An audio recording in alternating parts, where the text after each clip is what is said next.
কি হয়েছে তোমার? কিছু না। কিছু না? তাকাও আমার দিকে। তোমার মুখ দেখে তো মনে হচ্ছে কিছু একটা হয়েছে। কি হয়েছে বলো? কিছু হয়নি বললাম তো। বলো না, কি হয়েছে তোমার? কিছু না। আমি কি তোমার জন্য কফি করে নিয়ে আসবো? এই যে সম্পর্কটা টিকে আছে না, সেটা শুধু আমার জন্য। তোমার তো এখানে কোনো ভূমিকাই নেই।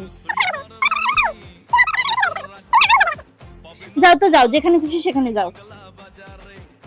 কি করেছি আমি? আমি তো নিজেই ভুলে গেছি আমি কি কারণে রাগ করেছি।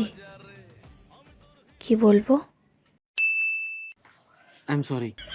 আমি আর কোনোদিন এরকম করবো না। আমি তোমাকে কথা দিচ্ছি। ঠিক। একদম ঠিক।